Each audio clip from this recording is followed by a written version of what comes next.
Méditation de la communauté des disciples du Christ vivant en ce mercredi de la 30e semaine du temps ordinaire, année liturgique A.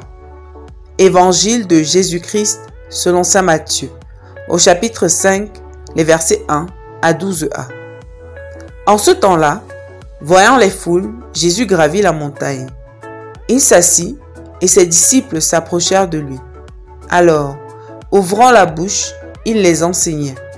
Il disait, « Heureux les pauvres de cœur, car le royaume des cieux est à eux. Heureux ceux qui pleurent, car ils seront consolés. Heureux les doux, car ils recevront la terre en héritage. Heureux ceux qui ont faim et soif de la justice, car ils seront rassasiés. Heureux les miséricordieux, car ils obtiendront miséricorde. Heureux les cœurs purs, car ils verront Dieu. Heureux les artisans de paix, car ils seront appelés fils de Dieu.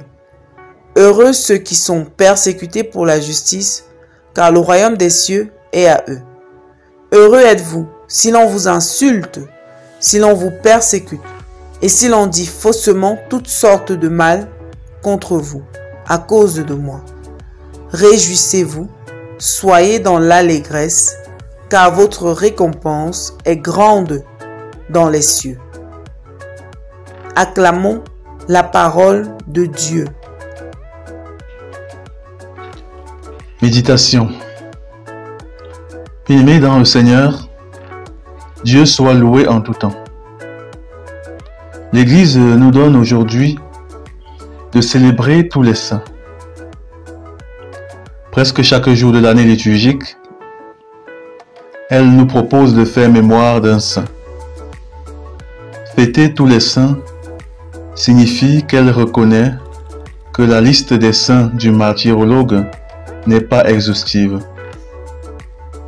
Il existe bien des saints inconnus, des saints que l'Église n'a pas encore eu l'occasion de découvrir et de confirmer par son processus de canonisation.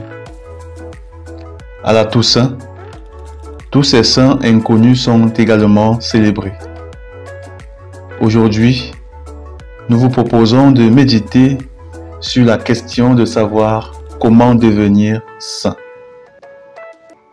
Être saint, c'est atteindre le but pour lequel Dieu nous a créés, c'est-à-dire participer à sa nature bienheureuse, vivre dans la béatitude éternelle.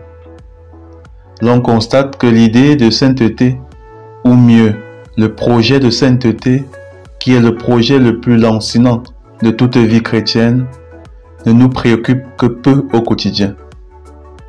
La préoccupation de savoir comment vivre de manière à pouvoir bénéficier de la vie éternelle à la fin de notre séjour terrestre ne nous habite pas constamment. Certains n'y songent même plus. Cet oubli, pour un chrétien, est l'oubli même du but même de sa vie en ce monde. Nous devons être habités, hantés par l'idée et le désir de sainteté. Dans l'Évangile, Jésus, à travers les béatitudes, nous dévoile le chemin de sainteté. Comment devenir saint? Jésus nous répond par les béatitudes. Pour devenir saint, il faut déjà commencer à vivre ici-bas une vie de béatitude. C'est-à-dire que nous devons être humbles de cœur, doux, miséricordieux, juste, compatissant, etc. Être pauvre de cœur, c'est avoir un cœur habité non pas par l'amour du monde, mais par l'amour de Dieu et du prochain. Un cœur pauvre aime Dieu plus que tout. Il fait passer Dieu avant tout. Il met l'amour au-dessus de tout. Pour être doux, il faut travailler à comprendre les choses et les autres comme Dieu les comprend. Poser sur les autres un regard positif, inconditionnel. On ne peut donc pas violenter ceux dont nous comprenons les réactions et les peines. La douceur provient de l'esprit de miséricorde. Alors, en ce jour de la Toussaint, prions les saints connus et inconnus d'intercéder pour nous auprès du Père afin qu'il nous accorde la grâce d'une vie de béatitude, car c'est une telle vie qui nous conduira à la sainteté. Il n'existe pas de saint qui n'ait pas mené une vie de béatitude. Prions. Père éternel, accorde-nous la grâce, comme tu l'as accordé à tes saints, de mener ici-bas une vie de béatitude, afin d'entrer dans ta félicité à la fin de notre séjour sur cette terre. Par Jésus le Christ notre Seigneur. Amen. Intercession. Nous te prions, Seigneur, pour tous ceux qui portent le nom de chrétien, afin que tu leur donnes d'être habités par le désir de sainteté. Vierge Marie, Notre-Dame de béatitude, intercède pour nous. Exercice spirituel. Quelle est la béatitude qui nous est encore difficile de vivre?